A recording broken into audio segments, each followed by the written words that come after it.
Madame, qu'est-ce que je vous ai fait? À qui tu t'adresses? C'est à vous que je parle. Pourquoi vous m'avez poussé? Écoute, je n'ai pas le temps de discuter avec des choses comme toi. Et écoutez, madame, je ne vous permets pas de m'insulter de la sorte. Je t'insulte comme je veux, quand je veux, tu n'as rien à me faire. Je suis une femme impolie. Tu n'as reçu aucune éducation. Hé, qu'est-ce que tu viens de dire?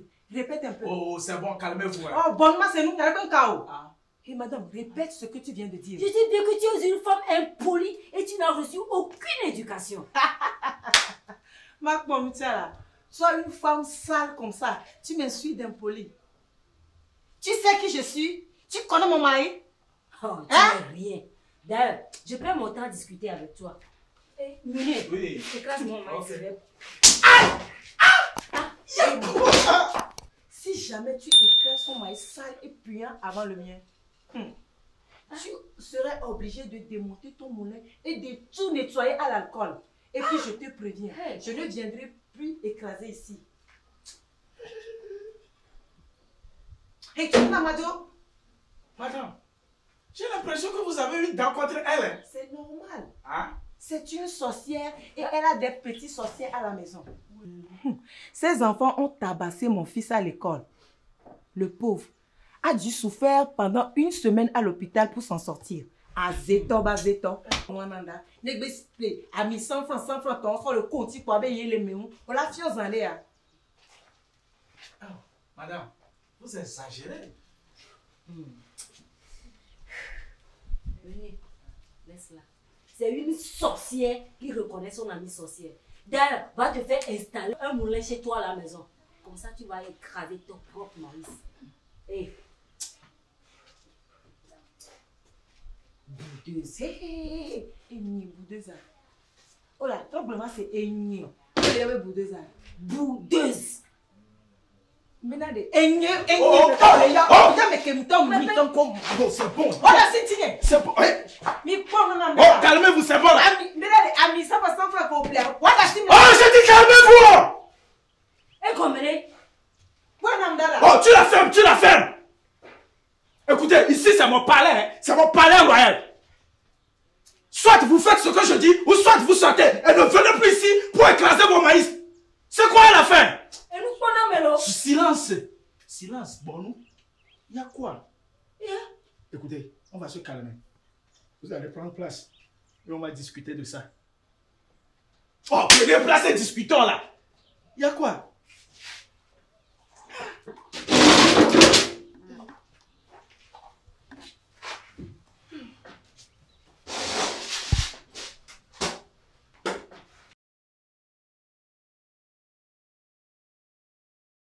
Ok. Maintenant que vous vous êtes calmé, laissez-moi vous raconter une histoire.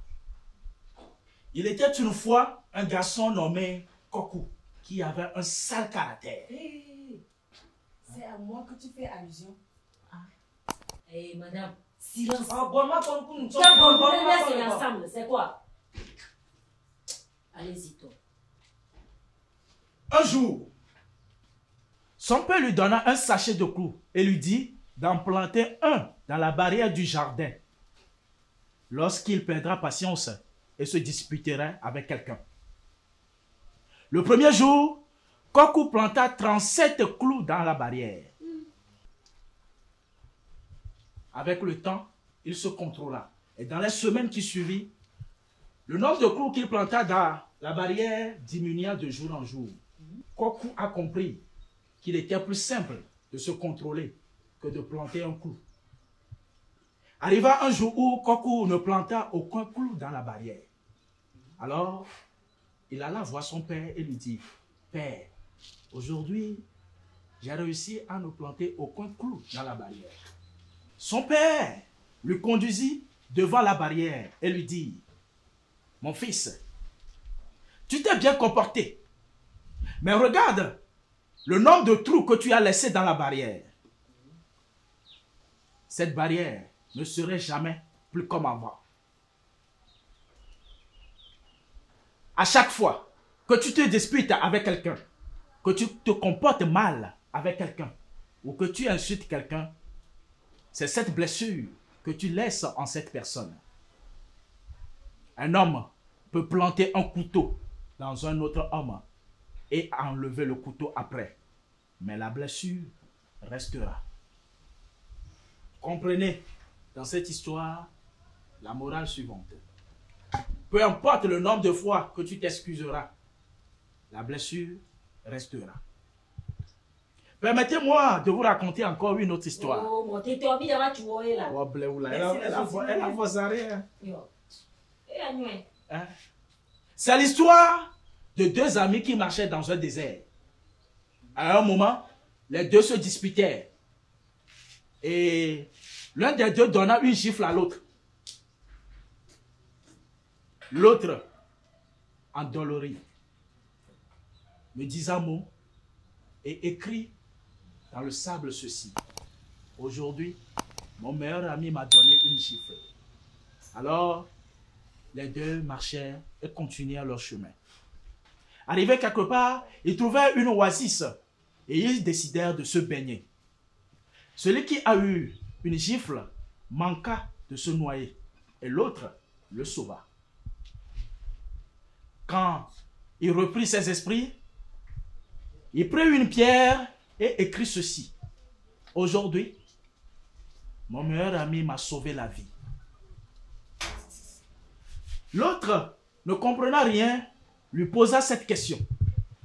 Cher ami, lorsque je t'ai giflé, tu as écrit dans le sable. Maintenant, tu écris sur une pierre. Pourquoi? Et son ami répliqua. Nous devons comprendre ceci. Lorsque quelqu'un nous blesse, nous devons écrire dans le sable où les vents du pardon pourront l'effacer.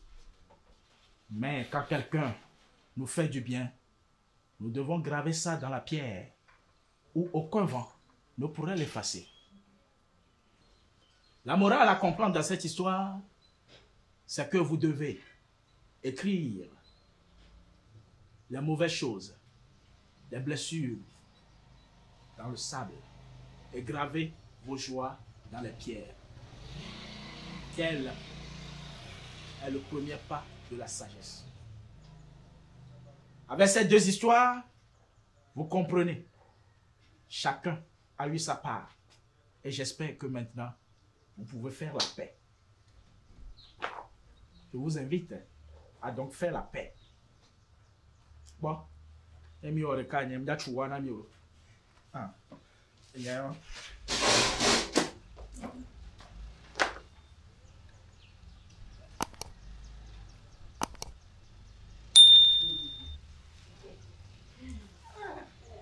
Je viendrai chez toi pour voir l'enfant, d'accord?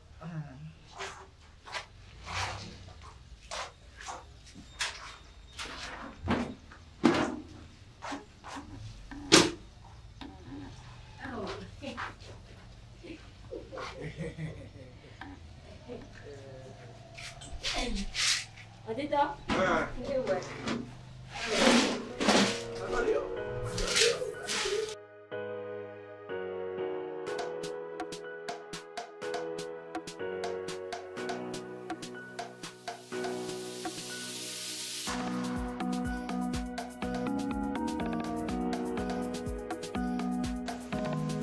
Histoire très intéressante, hein, de deux femmes apparemment au caractère très différent et bien tranché. L'une a gardé rancune contre l'autre pour une bagarre entre leurs enfants à l'école et au cours duquel son enfant a été blessé. Elles en seraient venues aux mains n'eût été la présence du meunier qui a usé de sagesse pour les calmer. L'histoire que le meunier leur raconte met en exergue les conséquences que génère le manque de maîtrise de soi et l'impatience. Chaque acte posé sous l'effet de la colère laisse chez les autres un trou béant, à l'instar de celui que laisse un clou enfoncé dans le bois et même enlevé par la suite. Cela signifie que même les excuses ne contribuent pas toujours à cicatriser les blessures, du moins pas automatiquement. Autrement dit, les gens oublieront ce qu'on leur dit, ils oublieront ce qu'on leur fait, mais ils n'oublieront jamais ce qu'on leur a fait ressentir.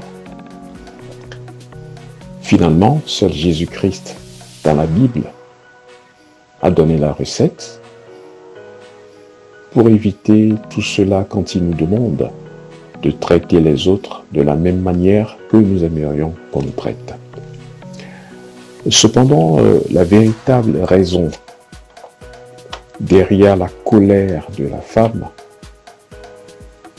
celle qui était particulièrement agressive, c'est le manque de pardon. Elle n'arrivait pas à digérer et à pardonner le fait que son enfant soit blessé dans la bagarre et se soit retrouvé à l'hôpital. Pire, sa rancune est nourrie par le fait que son enfant n'a pas été capable de battre, de vaincre l'enfant de cette famille pauvre. Donc, son orgueil s'en trouve blessé. L'orgueil qui est l'une des causes du manque de pardon. Alors ça la rend agressive. Et elle pense pouvoir se soulager en dénigrant et en injuriant sa voisine. Elle croit que plus elle la poignarde avec des mots blessants, mieux elle se sentira. Mais rien n'y fit. Car le non-pardon est une prison.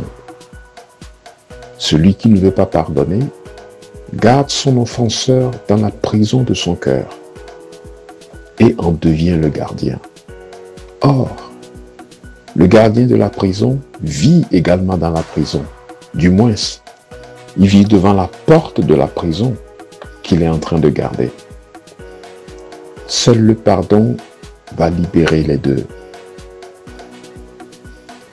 Et si le meunier n'était pas intervenu pour les calmer, les faire asseoir et les raisonner à l'aide de l'histoire qu'il leur a racontée, pour les réconcilier, cette dame allait continuer à entretenir cette haine et animosité qui l'entraîneront sans doute à commettre un jour l'irréparable. Le pardon, c'est une puissance qui libère.